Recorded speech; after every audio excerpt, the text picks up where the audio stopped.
Hello dear aspirants, कैसे हैं आप सब? I hope you all are perfectly fine. Welcome back to Wings Ek Udan. I am Dr. Shalu and we were discussing General Science component for your upcoming JKSSB Finance Account Assistant exam. हमने अभी तक काफ़ी हद तक जो topics हैं वो discuss कर लिए हैं। बायो का जो कंपोनेंट में जितने भी टॉपिक आपके मेंशन हैं सिलेबस में वो हमने डिस्कस कर लिए हैं। टॉपिक के साथ साथ हम उस पर बेस्ड एमसीक्यूज को भी सॉल्व करते हैं, जो कि बिल्कुल न्यू पैटर्न पे, जो भी जेकेएसएसबी का नया पैटर्न है जिसमें वो कंसेप्चुअल क्वेश्चंस की तरफ थोड़ा ज़्यादा जा रहे हैं, स्टेटमेंट वाइज क्वेश्चंस की तरफ ज़्यादा जा रहे हैं, वो हम करते हैं। केमिस्ट्री के लेक्चर्स में भी हमने डिस्कस किया मेटल नॉन मेटल के फिजिकल एंड केमिकल प्रॉपर्टीज को, और फिर हमने डिस्कस किया केमिकल इक्वेशन और उसके टाइप्स को। आज के इस वीडियो लेक्चर में हम केमिस्ट्री के जो टॉपिक्स है उस पर बेस्ड कुछ एमसीक्यू सॉल्व करेंगे, ताकि आपको एक ओवरव्यू मिल जाए कि किस तरह से क्वेश्चंस जो है वो पूछे जा सकते हैं और आपकी अंडरस्टैंडिंग जो है वो कहाँ तक है। ऑल्दो ये कंपोनेंट आपको सिर्फ 10 मार्क्स से आने वाला है, बट आप जानते हैं कि मैरिट में इन एंड आउट के लिए एक नंबर भी बहुत वैल्यूएबल होता है। और अगर बाकी आप इस चैनल पे अगर नए हैं तो do subscribe this channel, because आपको इस चैनल पे मिलेंगे ऑल द न्यू कंटेंट और all the relevant content for your exams. अगर आप किसी भी कॉम्पिटेटिव एग्जाम की तैयारी कर रहे हैं, आपको सारा रेलेवेंट कंटेंट उसके साथ गाइडेंस आपको इस चैनल पे मिलेगी। So without wasting much time start करते हैं। So today we'll discuss MCQ based on the topics of chemistry जो हमारे सिलेबस पे मेंशन है। एक physical and chemical properties of metal and non-metals, and second is chemical equation and their types। ठीक है, और हम ये भी सीखेंगे कि किस तरह से स्टेटमेंट बेस्ड क्वेश्चंस को एलिमिनेशन टेक्निक का इस्तेमाल करके, अगर आप बिल्कुल न्यू हैं इस दौड़ में, इस कॉम्पिटेटिव एग्जाम्स की दौड़ में, और आज तक आपने कोई एग्जाम नहीं दिया है और आप फर्स्ट टाइम देने वाले हैं, तो ये ट्रिक आपके लिए सीखना बहुत जरूरी है। आज का हर एक, अब ये सिर्फ यूपीएससी तक लिमिटेड नहीं रह गया है कि कंसेप्चुअल क्वेश्चंस पूछे जाते हैं। अब हर तरीके के एग्जाम में फैक्चुअल से हटके they are moving towards the concepts, और उसमें जब स्टेटमेंट बेस्ड क्वेश्चंस होते हैं तो एलिमिनेशन टेक्निक जो है वो हमें सबसे वैल्यूएबल रहती है। आपके लिए बहुत बेहतर रहती है वो टेक्निक, ताकि आप सही आंसर तक पहुंच पाए अगर आपको पूरी नॉलेज नहीं है तो भी। इसमें आपको सबसे पहले उन क्वेश्चंस को एलिमिनेट करना होता है, उन ऑप्शंस को एलिमिनेट करना होता है जिसके बारे में आप 100% श्योर हैं, एंड देन आप सही आंसर्स पे पहुंचते हैं। हम उसे इसी टेक्निक का इस्तेमाल करके आज के सारे क्वेश्चंस को सॉल्व करेंगे। तो चलिए स्टार्ट करते हैं। फर्स्ट जो क्वेश्चन है वो, उसमें कुछ जो प्रॉपर्टीज है वो लिखी गई हैं, फिजिकल प्रॉपर्टीज लिखी गई हैं। किसकी? These are the statement regarding the matters. ठीक है, तो हमें बताना है कि इनमें से कौन सी प्रॉपर्टी सही है। ठीक है, so we have to find out which of the statement is correct. ये जो कीवर्ड है इसे भी आप अपने क्वेश्चन पेपर पे मार्क कर लीजिएगा, क्योंकि कभी कभी पूछा जाता है which of these statement are correct and sometimes they ask which of these statements are incorrect. तो आपको ध्यान देना है ना कि आपको करेक्ट पूछा जा रहा है कि इनकरेक्ट। कभी कभी हम जल्दबाजी में हम कहते हैं कि maximum time they ask the correct statement, तो यही पूछा गया होगा और हम गलत आंसर को मार्क कर देते हैं। ठीक है, तो ये भी गलती आपको नहीं करनी है। You have to mark the keyword on the question paper itself. सही है, चलिए पढ़ते हैं statement. All metal exist as solid at room temperature due to strong metallic bonding. देखिए एक चीज का ध्यान रखिए, साइंस में 100% श्योरिटी किसी भी चीज की नहीं होती। इट्स रियरली हैपन, क्योंकि in science exceptions are always there. ठीक है, साइंस को छोड़ के आप बाकी भी चीजों की बात करेंगे तो अभी हम बहुत चीजें सीखने के लिए, ह्यूमंस ने हर एक चीज डिस्कवर या इन्वेंट नहीं कर ली है। There are numerous thing which we are unaware of. ठीक है, सो मोस्टली ये जो स्टेटमेंट्स रहती हैं ऑल, ठीक है, इन स्टेटमेंट मोस्टली ये इनकरेक्ट रहती है। यहाँ पे भी अगर आप देखें तो ये क्या कह रहे हैं कि मेटल जो है वो सॉलिड रहते हैं रूम टेम्परेचर पे। Yes, this is a fact, but क्या सभी होते हैं? नहीं। हमने जब प्रॉपर्टीज पढ़ी थी प्रीवियस लेक्चर में तो हमने डिस्कस किया था कि उसमें एक एक्सेप्शन है ना, दैट इज मर्करी। तभी तो हम उसे थर्मामीटर में यूज करते हैं। Mercury is a metal and still it is a liquid at a room temperature. सही है, तो ऑल तो नहीं होगा, तो दिस स्टेटमेंट इज रॉन्ग। अब जल्दबाजी में आप ऑल ना पढ़े, है ना, सीधा देखें metal exist at room temperature, आप इसे करेक्ट मार्क कर लेंगे, तो आंसर आपका वही गलत हो जाएगा। तो यही होता है बेसिकली। डिफिकल्ट नहीं होते हैं स्टेटमेंट बेस्ड क्वेश्चन या कंसेप्चुअल, वो आपकी इन डेप्थ नॉलेज को चेक करते हैं कि कितना काम होके आप एग्जामिनेशन सेंटर्स में ऑप्शंस को पढ़ते हैं और कितना काम होके सिर्फ एग्जामिनेशन सेंटर्स में नहीं, इन रियल लाइफ जब एक्चुअल सिचुएशन को भी आप फेस करेंगे तो कितना काम होके आप उसे हैंडल कर सकते हैं, है ना, जल्दबाजी को छोड़ते हुए। ठीक है, तो चलिए फर्स्ट स्टेटमेंट क्या होगी हमारी, रॉन्ग होगी, तो जहां जहां फर्स्ट है हम उसे तो एलिमिनेट कर देते हैं पहले।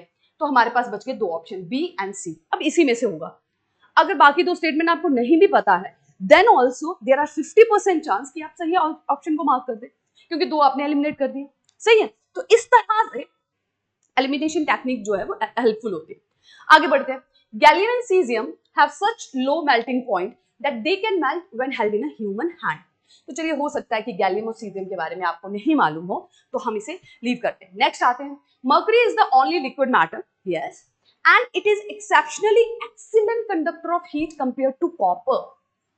मर्करी को कॉपर के साथ कंपेयर किया गया, मर्करी भी मेटल है, कॉपर भी मेटल है, और कहा जा रहा है कि मर्करी जो है ना वो कॉपर से ज्यादा कंडक्टर है। ठीक है, mercury is a bad conductor of electricity, वो सही अच्छा कंडक्टर नहीं है। कॉपर को आप देखेंगे हर जगह आपकी कॉपर वायरिंग हो जाएंगी या फिर आपके यूटेंसिल्स होंगे, हर जगह उसका कॉपर मटेरियल का यूज किया जाता है because it's a good conductor. ठीक है, तो ये वाली स्टेटमेंट भी आपकी रॉन्ग हो जाएगी, यानी कि थर्ड स्टेटमेंट भी रॉन्ग, ये भी हो गया, तो दिस इज करेक्ट। आपको नहीं भी मालूम है गैलियम एंड सीजियम के बारे में, स्टिल ऑल्सो आप सही स्टेटमेंट पे पहुंच गए। ठीक है, otherwise this statement is absolutely correct. Gallium और सीजियम जो है उनका मेल्टिंग पॉइंट इतना कम होता है कि आप हाथ में भी रखेंगे तो वो पिघल जाएंगे। ठीक है, तो सही स्टेटमेंट क्या हो गया हमारा, ऑप्शन नंबर बी करेक्ट है। तो इसी तरीके से आपको क्वेश्चंस को सॉल्व करना है।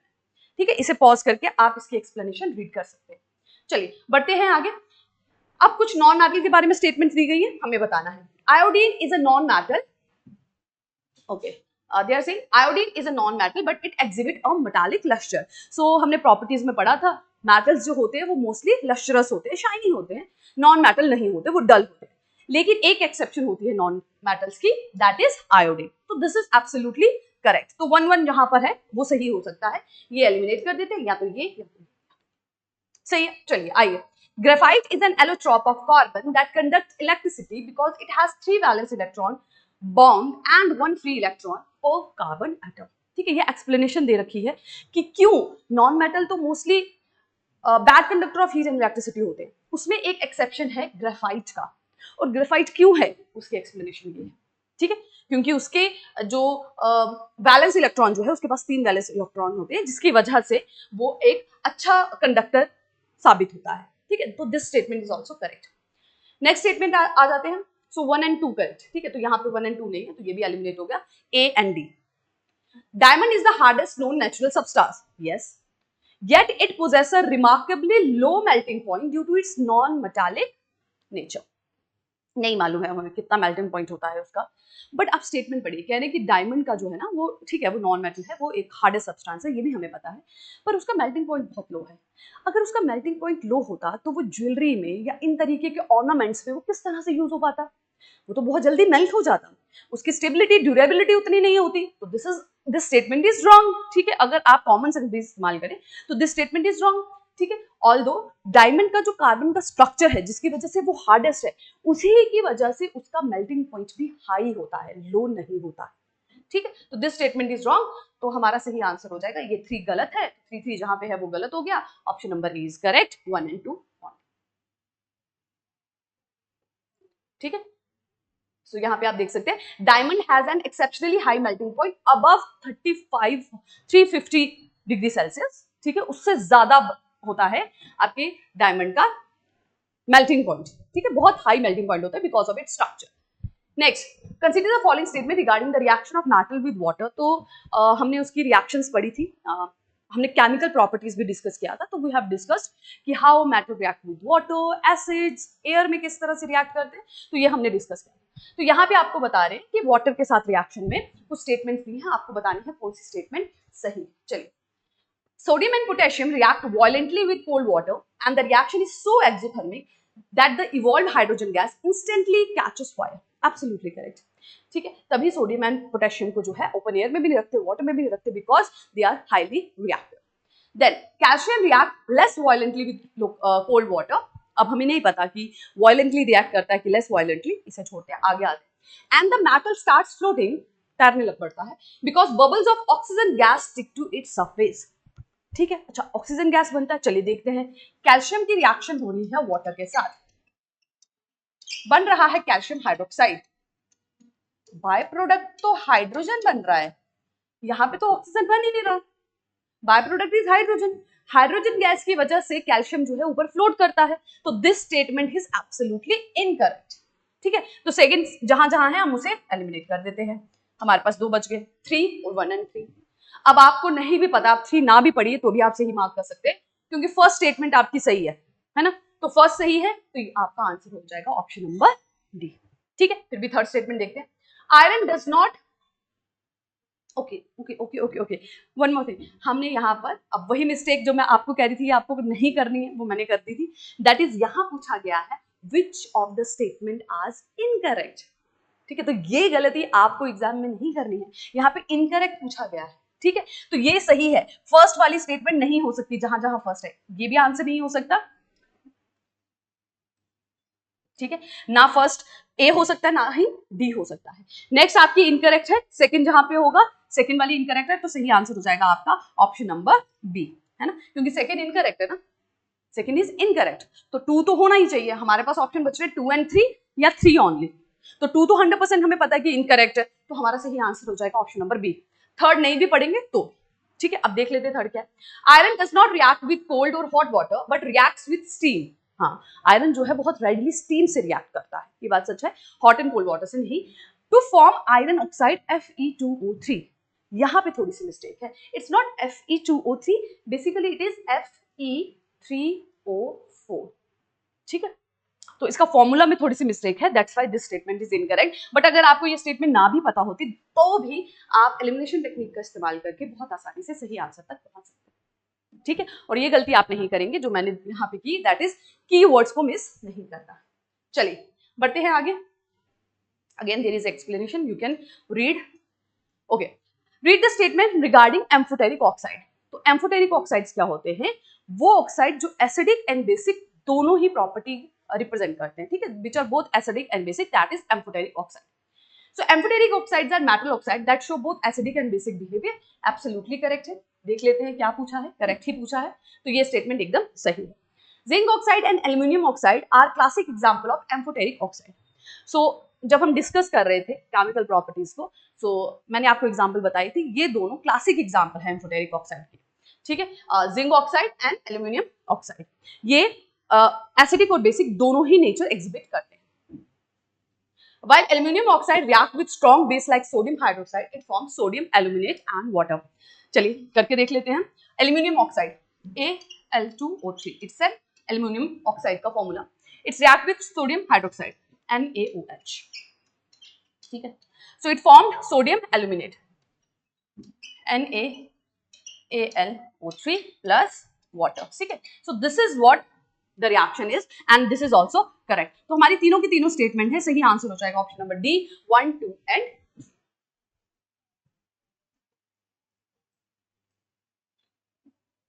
Next, consider the following statement regarding the chemical reactivity of non metals. तो नॉन मेटल्स की रिएक्टिविटी के लिए, केमिकल रिएक्टिविटी के बेस पे कुछ स्टेटमेंट दी है, हमें बताना है कौन सी सही है।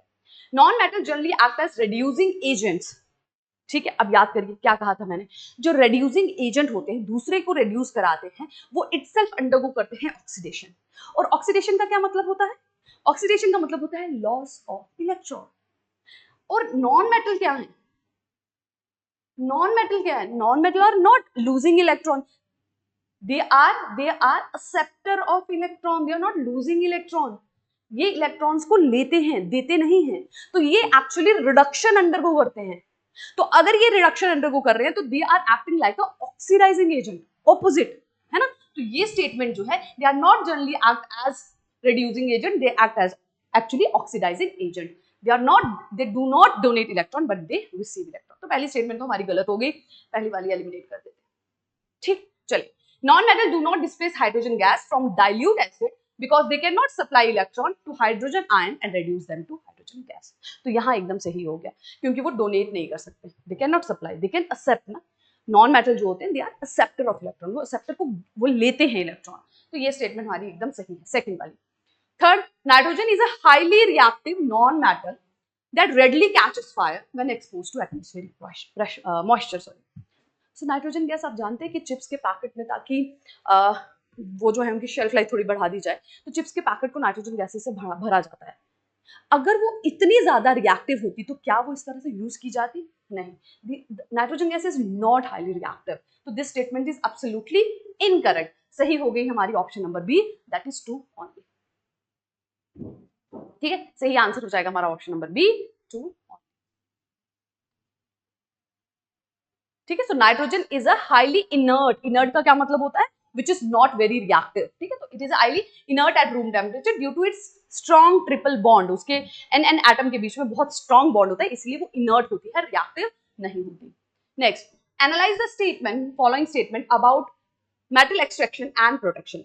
तो मेटल एक्सट्रैक्शन और प्रोटेक्शन के बारे में कुछ स्टेटमेंट दिए, हमें बतानी है कौन सी स्टेटमेंट सही। चलिए, anodizing is a process of forming a thick oxide layer of zinc over iron to protect it from rusting.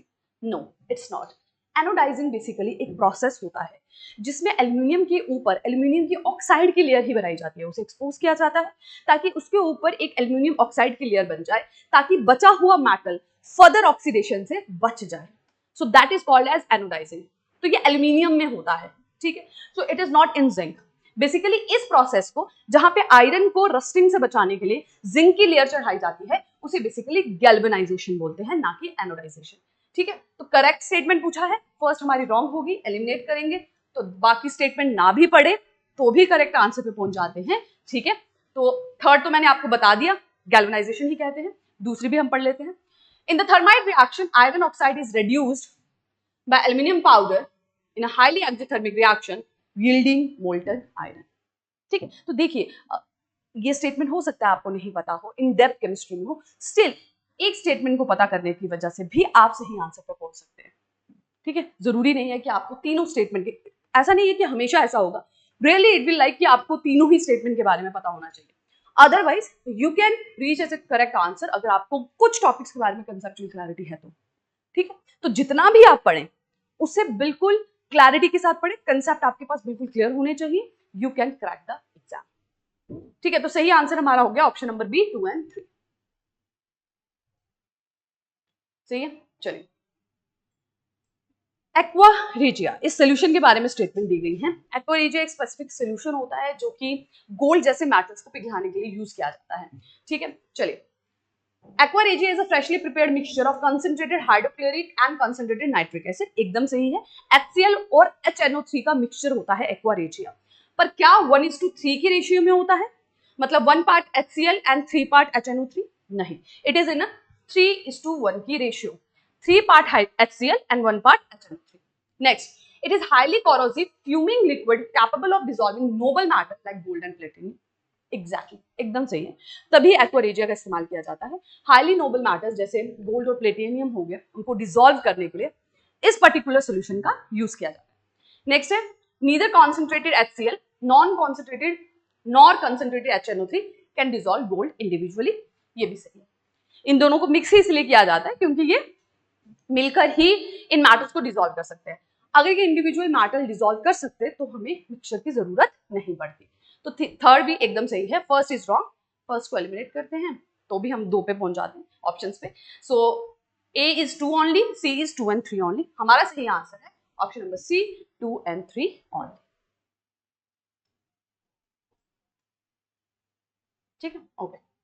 Examine the statement regarding chemical displacement reaction, जिसमें डिस्प्लेसमेंट रिएक्शन क्या होती है, हमने टाइप ऑफ डिस्प्लेसमेंट रिएक्शंस पढ़ा, type of reaction actually पढ़ा था, जिसमें highly reactive metal जो होता है वो लो रिएक्टिव मेटल को डिस्प्लेस करता है, अपनी जगह से हटाता है। ठीक है, सो जो रिएक्टिविटी सीरीज है वो आपको ध्यान करनी पड़ेगी, कुछ इंपॉर्टेंट मेटल्स की reactivity series you need to learn. A more reactive metal displaces less reactive metal from its salt solution. Absolutely correct. If a strip of copper is placed in an iron sulfate solution, the blue color of the solution gradually fades to light green. ठीक है, zinc can easily displace copper from copper sulfate because zinc occupies higher position than copper in the reactivity series। ये भी एकदम सही है, all the statement are correct, that is C, 1, 2 and 3। Sorry, second statement is wrong। Yes, second statement is wrong because copper is basically less reactive than iron। Yes, this statement is wrong। ये हमें थोड़ा सा correction करना पड़ेगा। This statement is wrong। ठीक है। Copper basically जो है वो आयरन से ज्यादा रिएक्टिविटी नहीं होता, वो उससे लेस रिएक्टिव होता है। तभी मैंने आपको कहा कि जो रिएक्टिविटी सीरीज है that you need to remember, ठीक है। रिएक्टिविटी सीरीज जो है वो आपको याद करना होगा। If a strip of copper is placed in an iron sulphate solution, the blue colour of the solution gradually fades to light green, ये नहीं होगा because copper is basically copper is less reactive than. Evaluate the statement regarding the silver, corrosion of silver and iron, इनके बारे में कुछ statement दिए, हमें बताना है कौन सी अगेन करेक्ट है, ठीक है। करेक्ट स्टेटमेंट हमें बताना।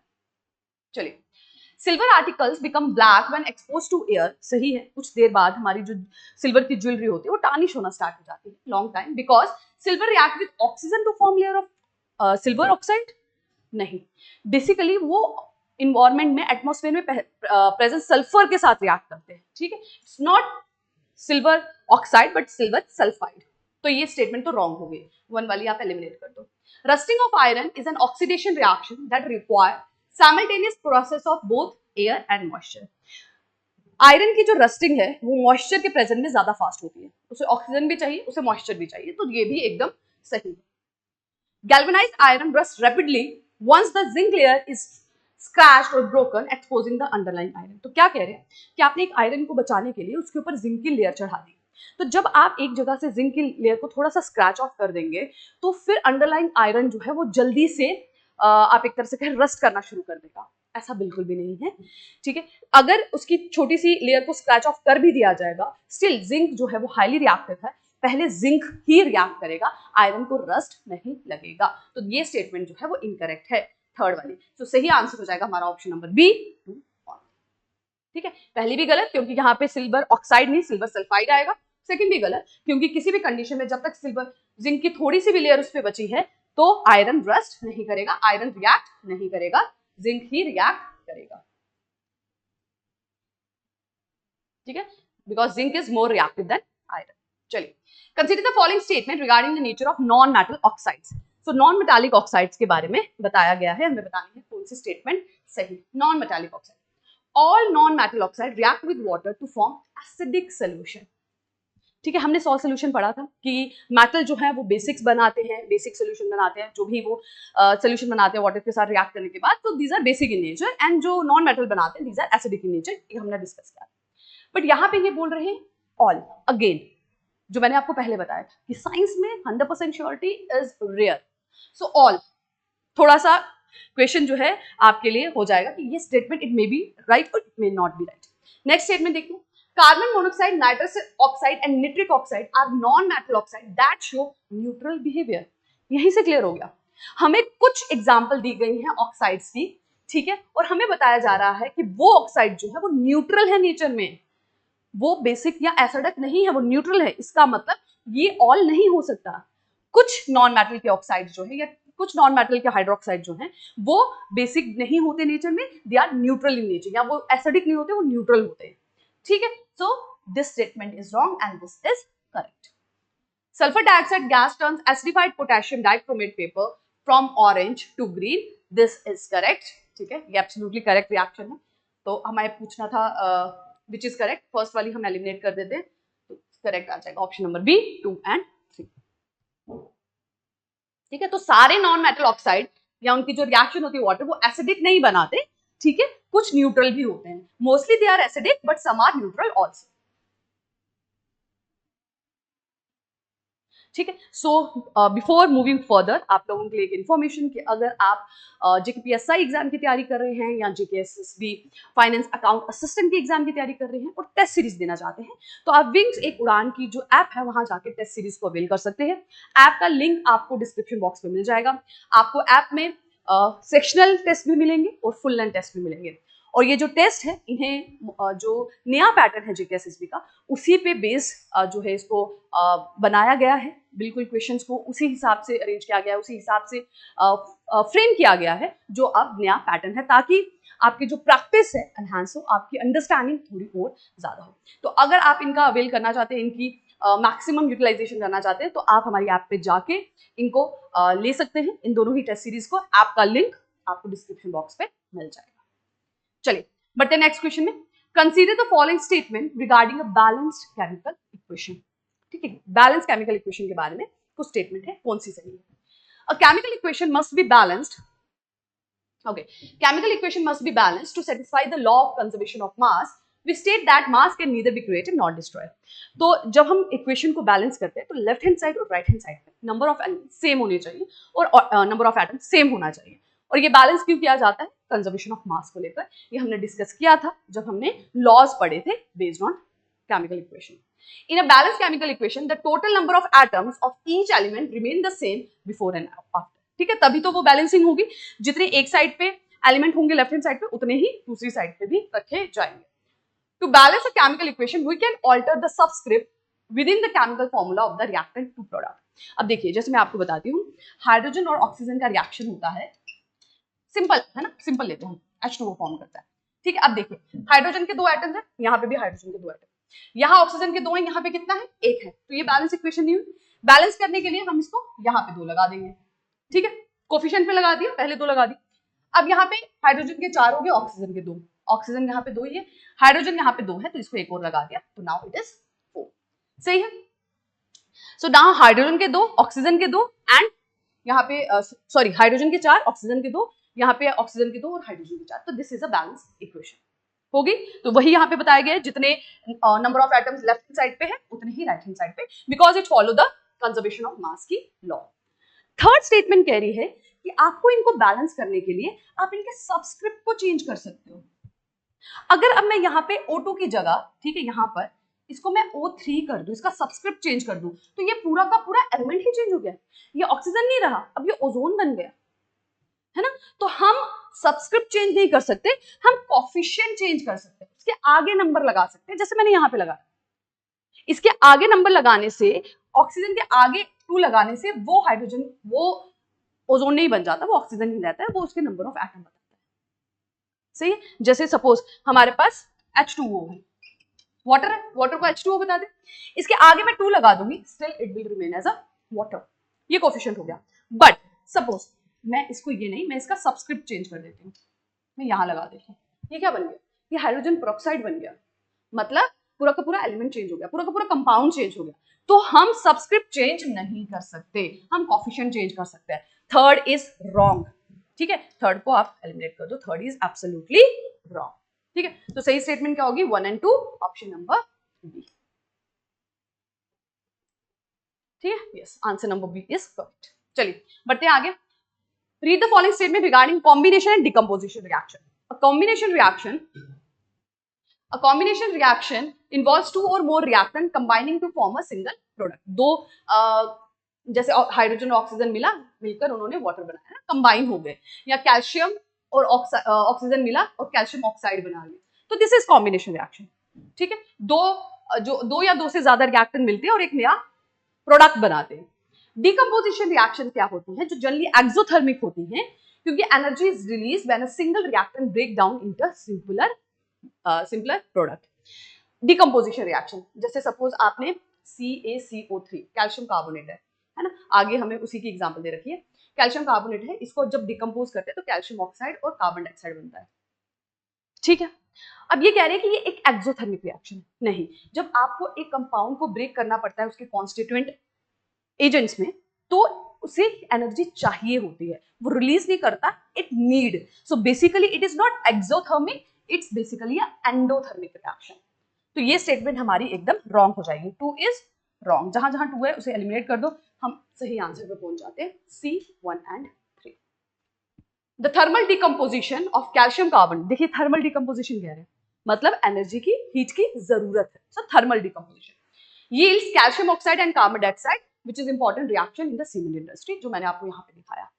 ठीक है, जब आप हीट देते हैं कैल्शियम कार्बोनेट को, तो वो कैल्शियम ऑक्साइड और कार्बन डाइऑक्साइड में बदल जाता है। ठीक है, तो basically it is an endothermic reaction, not exothermic reaction. सही है, सो सही आंसर हो जाएगा हमारा ऑप्शन नंबर C। बड़े आगे। ठीक है, option number C। Evaluate the following statement regarding displacement and double displacement. In a displacement reaction more reactive element displaces less reactive element from its compound। एकदम सही है। डबल डिस्प्लेसमेंट रिएक्शन में typically involves exchange of ions, है ना, ये हमने types इसकी पढ़ी है already previous lecture. Single displacement में जो ज्यादा रिएक्टिव होगा वो कम रिएक्टिव को उसके कंपाउंड से हटा देगा, डिसोसिएट कर देगा।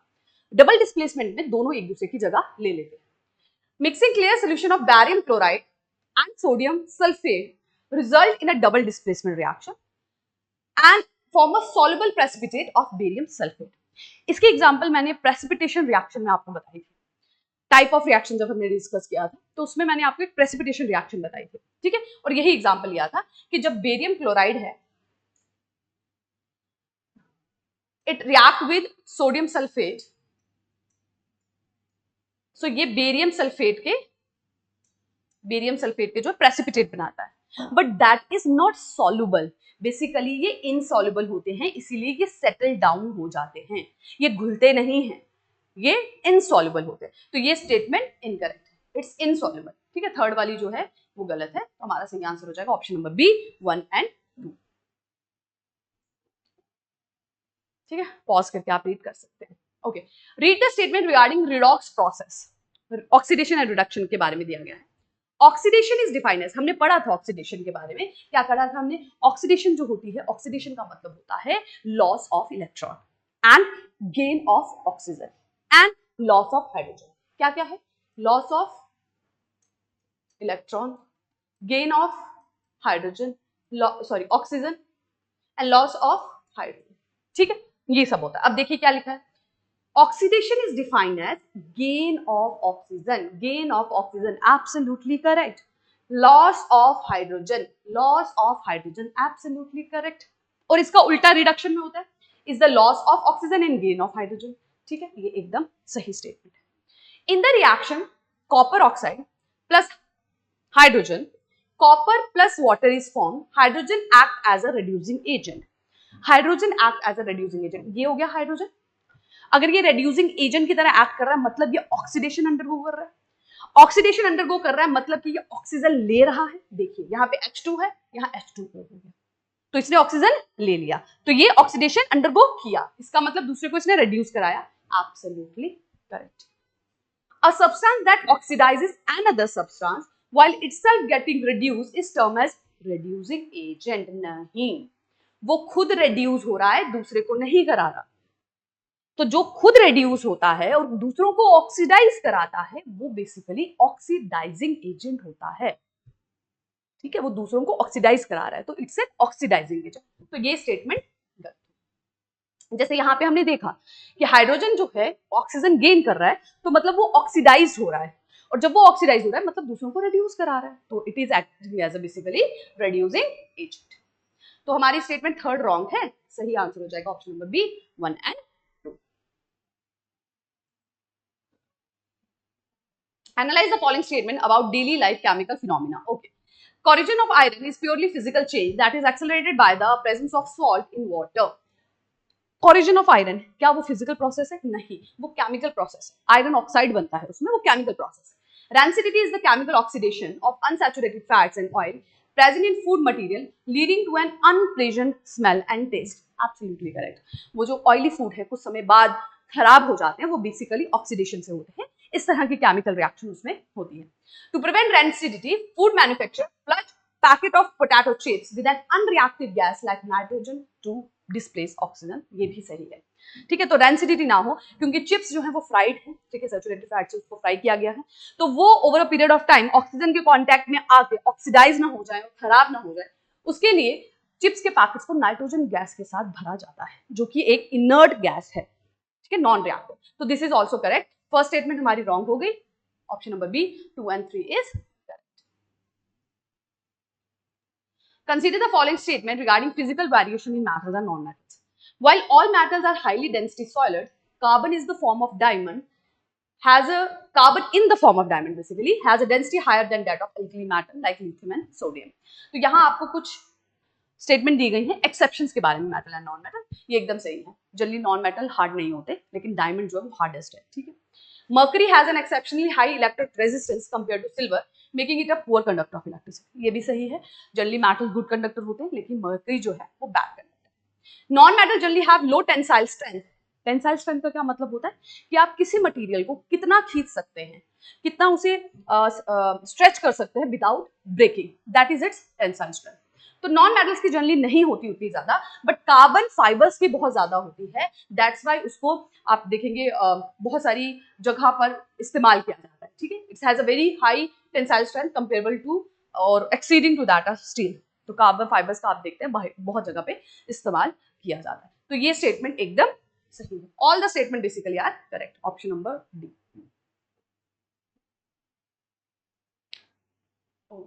Just a sec.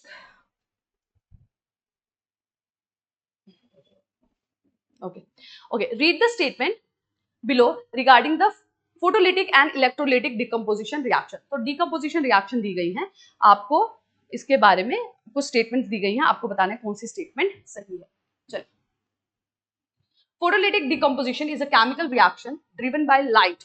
Photo is light basically. Photolytic decomposition मतलब लाइट की प्रेजेंस में हो रही है ना, आपको नहीं भी पता है तो भी आप टर्म को ब्रेक करके समझ सकते हैं। Such as breakdown of silver chloride into silver and chlorine gas when exposed to sunlight. एकदम सही है। सिल्वर क्लोराइड को जब सनलाइट को एक्सपोज करो तो सिल्वर और क्लोरीन गैस में वो जो है ब्रेक हो जाता है। The grey colour observe when white silver chloride is left in sunlight is due to the formation of elemental silver matter. ये भी सही है।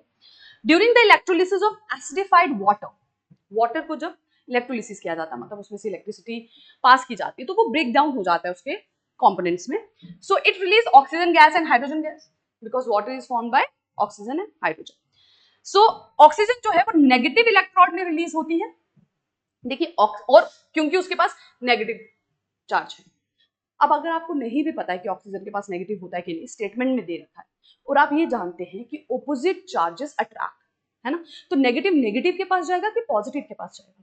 Negative will goes to the positive. अब ऑक्सीजन के पास है negative charge, it will go to cathode के पास नहीं, एनोड के पास, because anode is a positive terminal.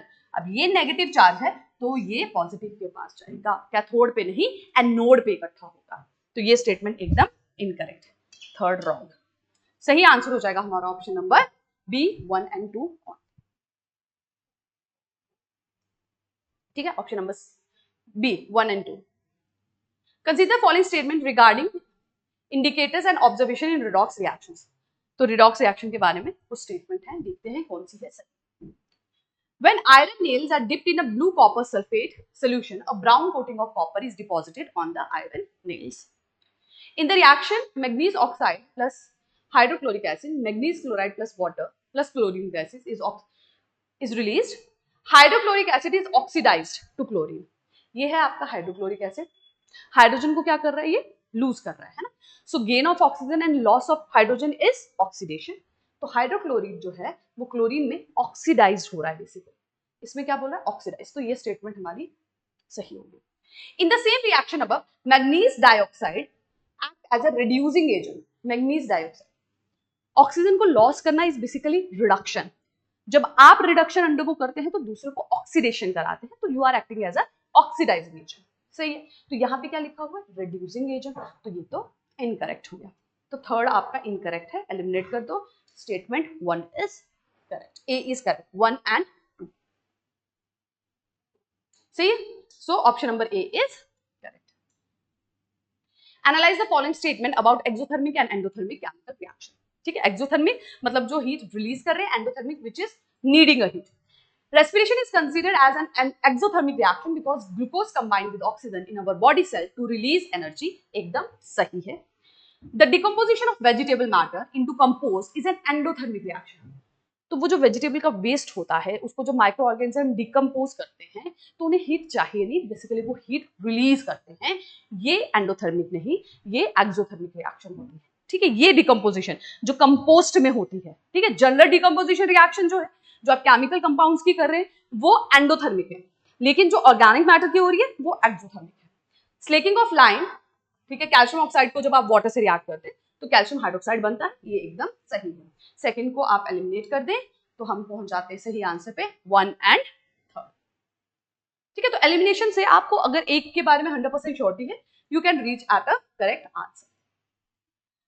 So last question of today's session is consider the following statement regarding the reactivity and chemical properties of metal with air and acids. Okay, when aluminum metal is exposed to air, it forms a thin protective surface layer of aluminum oxide that prevent the underlying metal from further oxidation.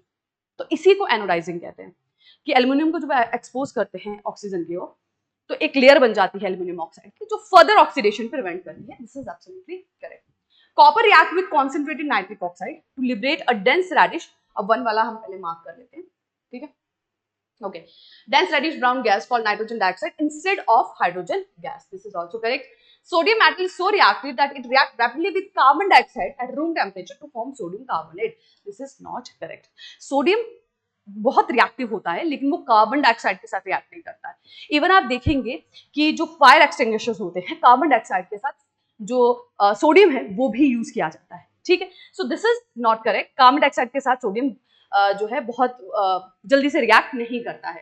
So third वाली जो है वो हमारी गलत है. Option number A 1 and 2 is correct. ठीक है. सो हमारा सही आंसर हो जाएगा ऑप्शन नंबर ए. ठीक है. सो यहां आप इसको पॉज करके इसकी एक्सप्लेनेशन जो है वो रीड कर सकते हैं. ठीक है. सो that is it for today session. आज हमने टोटल 20 क्वेश्चंस जो है वो डिस्कस किए. स्टेटमेंट बेस्ड थे. ऑल्दो अगर हम बाइफर्केशन देखें मार्क्स की तो मोस्टली आपको केमिस्ट्री से 3 क्वेश्चंस, बायो से 3 या 4 और फिजिक्स से 3 इसी तरह से आएंगे अगर उन्होंने इक्वल डिस्ट्रीब्यूशन रखा तो. ठीक है. और हमने जितनी डिटेल में किया है आई होप अब आप किसी भी तरीके का क्वेश्चन आए तो उसे इजीली हैंडल कर पाएंगे. इस लेक्चर से रिलेटेड आपको कोई भी डाउट हो तो you can ask me in the comment section. ठीक है. सो आपका कितना स्कोर रहा इस MCQ के सेशन में, do let me know in the comment section. So that is it from my side. Thank you very much. Take care and keep working hard.